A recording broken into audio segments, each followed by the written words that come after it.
I was transracially adopted at age of 0. So basically when I was born, the adoption was already in place. The adoption story for me was so one-sided always. A lot of my life I spent just searching for answers, but it was really hard. I grew up without something like Pact. Pact for me is bigger than the nonprofit organization. It's a community, a place where they're promoting people being them and where all families are accepted.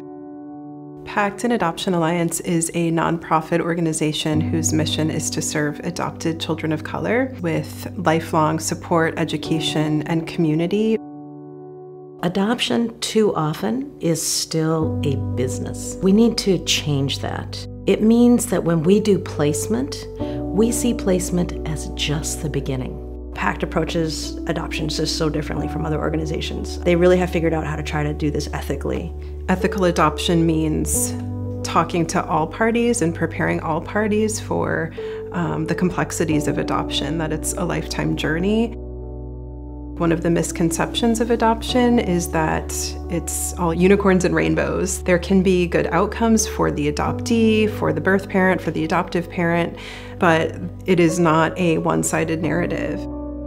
We've had situations where we thought we might get picked and the birth parent changed their mind. That's really hard, but that's just the way it's supposed to work. And that shows that Pact is really making sure that this person is assessing all of their options and making the best decision they feel for themselves and for this child.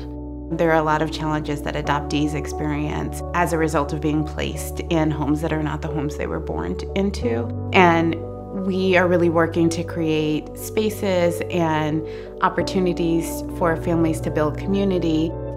Pact has lots of resources, whether you live locally or nationally. We have webinars. We have Teen Club, which is amazing for the kids to get together and build community.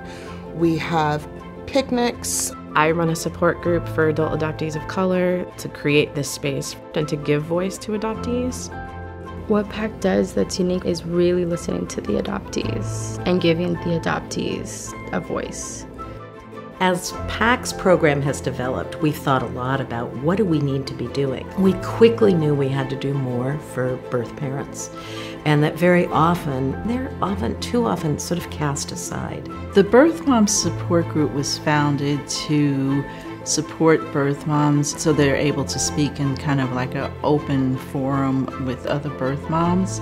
I relinquished my daughter in 1973, and after the whole process of the adoption happened, there was nothing else. It was pretty much a void.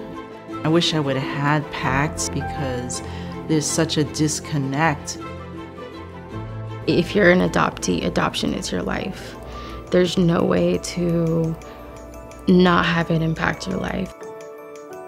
Pact has really helped with, I would say, all elements of my life. What has helped the most is just being around people who have a similar experience, as well as understanding how to navigate those waters. We are in the middle of a world that thinks that adoption is a happily ever after, and Pact is working to challenge that. For folks who are thinking about adopting, adoption is a beautiful way to build a family, and it's complicated, and Pact is here to hold those complications for all of us and to really encourage us to lean forward into hard conversations, because that's the support that your child needs.